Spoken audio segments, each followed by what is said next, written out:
Let me paint a picture. Imagine a man who has lived next to a church for 40 years. Every Sunday, he hears the bells ring. He sees families walking in with their Bibles. Sometimes a neighbor invites him to come. But he always shrugs it off. Not for me. Over the years, those bells become background noise. What once might have stirred his curiosity now doesn't even move his heart. Here's the question. Could it be that the more we ignore God's voice, the harder it becomes to hear it? Have you ever seen that in someone's life, or maybe even felt it in your own? Our scripture passage today is Romans 11:7-10. Let's read it together. What then? What Israel is seeking it has not obtained, but those who were chosen obtained it, and the rest were hardened. Just as it is written, God gave them a spirit of stupor, eyes to see not, and ears to hear not, down to this very day. David says, may their table become a snare and a trap, and a stumbling block and a retribution to them. May their eyes be darkened to see not, and bend their backs continually.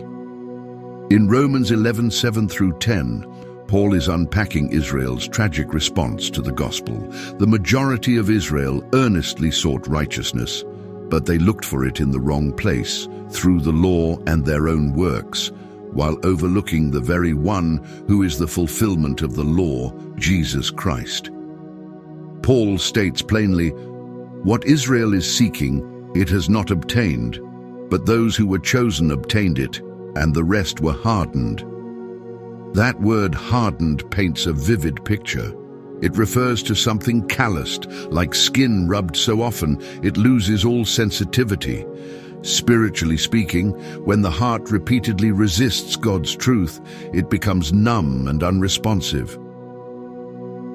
Paul then reaches back into the Old Testament to show that this hardening was not new.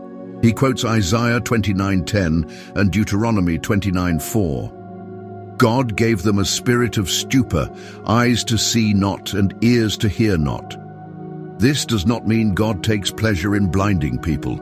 Instead, it means that when people continually refuse his voice, he allows them to remain in the condition they've chosen. As Paul earlier explained in Romans 1:24, God gave them over to their own stubborn desires.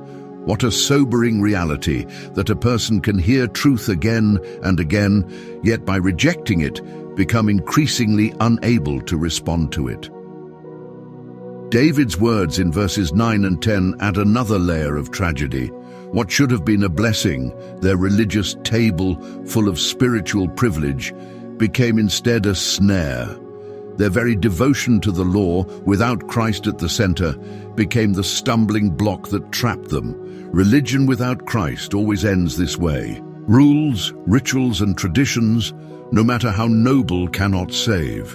They can even become a barrier if they replace the living Savior who alone gives life. This leads us to a searching question. Could one of the greatest dangers we face be living near the truth of Christ, yet never embracing him personally? Jesus himself declared in John 14:6, I am the way and the truth and the life. No one comes to the Father except through me. It is not enough to admire him from a distance, to respect him as a teacher, or to acknowledge him in theory. The cross is not a symbol to merely observe. It is an invitation to surrender. At the cross, we trade our blindness for his light, our stubbornness for his grace, and our crushing burden of sin for his freedom and peace. Without Christ, Paul says, the back bends under the weight of guilt and judgment. With Christ, that weight is lifted and the heart is made new. This is the gospel's promise. Where religion fails, grace triumphs. Where human effort stumbles, the cross stands tall. Friend, if today's message encouraged your heart, would you let me know in the comments? I'd love to hear how God is speaking to you through his word. And if you haven't yet, Be sure to subscribe to Daily Walk in the Word and click that notification bell so you won't miss any of our future devotions. We go verse by verse through Scripture to help you grow deeper in your walk with Jesus every single day. And please, don't keep this truth to yourself. Share this video with someone who needs the hope of the gospel today. You never know whose eternity could be changed because you cared enough to share.